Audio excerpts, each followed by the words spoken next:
Oi pessoal, esse é o nosso terceiro e último vídeo aqui da série Planner de Estudos no canal Terra Vista. E hoje a gente vai falar de ferramentas de estudo qualitativo. Elas vão ajudar você a organizar o conteúdo do que você está estudando, além de exercitar o aprendizado e fixar a matéria. Vamos lá?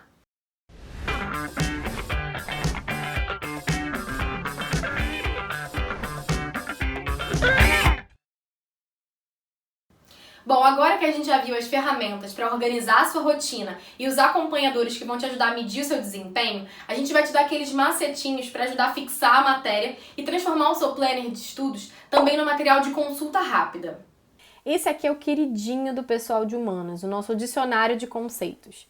A ideia aqui é ir registrando com as suas palavras, os conceitos mais importantes, de uma forma rápida e objetiva, daquelas para você já bater o olho e já entender a matéria. Eu vou pegar um aqui que eu preenchi mais cedo para vocês entenderem o que vai em cada campo. Nessa primeira coluna, a gente tem a seção de conceito, e a gente vai preencher com o nome do conceito que a gente está fichando. Aqui eu coloquei Pacto Colonial.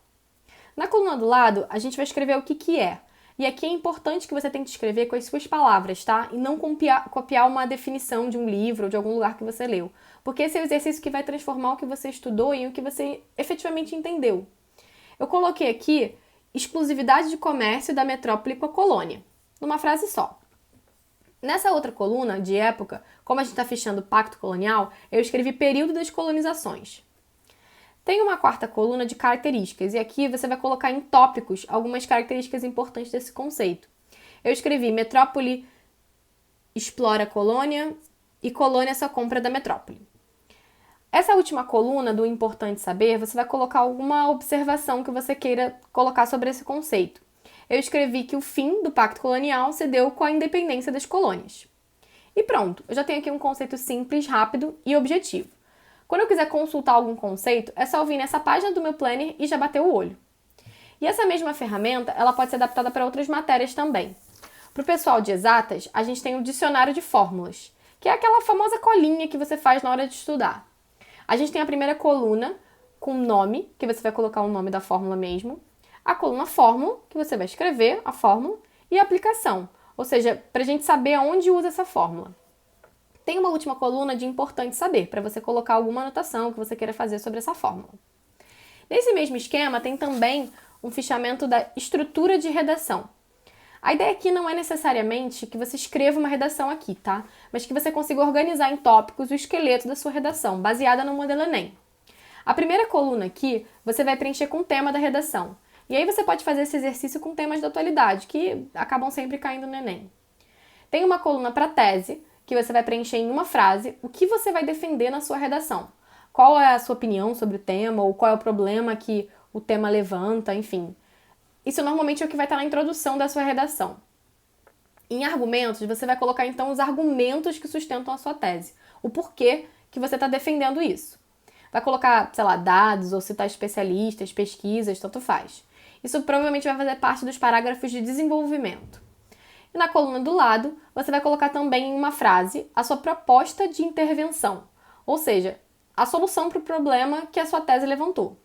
Isso normalmente vai na conclusão da sua redação, com base nessa construção dos argumentos que você já fez. E aí você já tem a sua estrutura de redação, que vai servir de guia para depois você desenvolver o texto, se você quiser. Beleza, então. Os dicionários de conceito, dicionário de fórmulas e estrutura da redação são bem úteis para a gente concentrar conhecimentos que são mais objetivos, que a gente consegue resumir numa linha só. Mas como é que a gente vai fazer com conteúdos mais complexos, mais extensos, que a gente precisa dar um pouquinho mais de detalhes? Bom, para isso, a gente tem os fichamentos. Fichamentos são modelos de resumo de uma matéria, tá? Organizados em caixinhas para elas serem preenchidas em tópicos, onde você vai conseguir olhar e entender cada detalhe sem necessariamente fazer um texto longo ou corrido.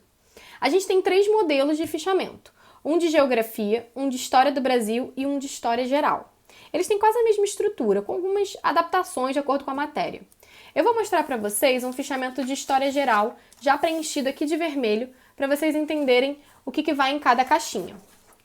Aqui em cima a gente tem um espaço para o título da matéria, e a gente vai fichar o assunto imperialismo europeu, que é um assunto de história geral. Aqui do lado a gente tem uma caixinha de idade, que faz referência ao período histórico que esse assunto se deu. Então a gente marcou aqui idade contemporânea, porque o imperialismo europeu é um fenômeno do século XIX. Aqui embaixo a gente tem uma caixinha da linha do tempo, onde a gente vai escrever os acontecimentos antes desse assunto, nessa caixinha de pré, e o que aconteceu depois desse assunto na nossa caixinha de pós. Aqui no meio você pode marcar algumas datas que tiveram acontecimentos importantes durante esse período. Na caixinha do lado, em onde, você vai marcar em que lugar do mundo esse processo aconteceu. Aqui a gente colocou uma setinha saindo da Europa para a África e Ásia, porque o imperialismo europeu se deu daqui para cá. Embaixo a gente tem as caixinhas de causa e consequência, que são clássicos quando a gente está falando de acontecimentos históricos. Então, basicamente, aqui você vai escrever em causas os motivos que levaram esse processo histórico a acontecer e, em consequências, o que esse processo desencadeou. É importante que você coloque as informações mais resumidas possível, tá? Em tópicos e usando palavras-chave. A ideia é sempre tornar o reconhecimento mais fácil, em vez de escrever um texto corrido. Aqui embaixo você vai preencher as características do processo histórico. Isso também vai ser um exercício para você conseguir diferenciar o que é uma característica e o que é uma causa e consequência, que acaba sendo um erro bem comum de quem está estudando. Nessa caixinha aqui embaixo você vai colocar os personagens importantes que fizeram parte dessa matéria. Aqui tem um espacinho para você colocar uma imagem e uma ficha de cada personagem, com nome, quem foi e importância. Nem sempre você vai conseguir preencher essa caixinha aqui, mas se você precisar, ela está aqui. Aqui do lado a gente tem a caixinha do Pra Ajudar a Lembrar, que é um espaço livre para você escrever palavras-chave, colocar imagens se você quiser, fazer um mini mapa mental. A ideia aqui é colocar elementos que te ajudem a associar o conteúdo com a matéria. Embaixo tem a caixinha do Enquanto Isso no Brasil, porque a gente está fichando uma matéria de história geral. Então ela serve para você fazer um paralelo dos processos históricos do Brasil e no mundo, já que normalmente a gente acaba estudando esses dois assuntos separados. E por último, a gente tem a caixinha do Importante, onde você pode colocar qualquer coisa que você acha que é bom lembrar sobre o assunto. Fazer anotações ou alguma correlação, vai do seu critério. Quando tudo isso aqui estiver preenchido, você vai poder arquivar esse fichamento no seu planner de estudos e voltar nele sempre que você quiser relembrar a matéria. Essa é uma técnica ótima para você fixar o que você já estudou, né? Resumindo em tópicos com as suas próprias palavras. O fichamento de História do Brasil é a mesma coisa, mas aqui a caixinha do alto, a gente colocou, em vez de idade, os períodos que a gente divide a história do Brasil: colonial, imperial e republicano. Outra diferença é no onde, que em vez do mapa do mundo, a gente colocou o mapa do Brasil e você pode destacar alguma região específica que esse processo histórico se deu ou colocar o Brasil inteiro. As outras caixinhas são iguais. E aqui embaixo virou Enquanto Isso no mundo, porque a gente vai fazer um paralelo do que está acontecendo no mundo com a história do Brasil que a gente está fichando. No fichamento de geografia, a gente tem mais algumas diferenças. A diferença principal é na escala, onde a gente tem quadradinhos entre escala local, nacional e global. Essa escala local é para processos menores, que você pode escrever ou desenhar o que você quiser. Em escala nacional, você vai selecionar aqui qual a região do Brasil, ou se acontece no Brasil todo. E em escala global, caso você esteja fichando um processo que envolve outros países ou o mundo inteiro. Tem as mesmas caixinhas de causas e consequências e características. E o Pra Ajudar a Lembrar, que você pode fazer o mini mapa mental se você quiser. Mas aqui do lado a gente colocou uma caixinha de processos associados, ou seja, outros conteúdos que têm relação com o que você está fichando.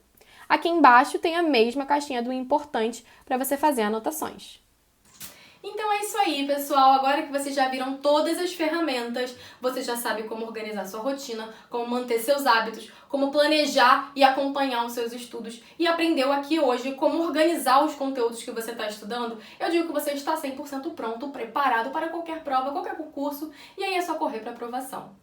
Lembrando que existem vários perfis de pessoas, então vai ter gente que vai se adaptar melhor a uma ferramenta e gente que vai escolher outra. Isso é super normal. Você vai olhar todas e vai ver que se adapta mais à sua realidade.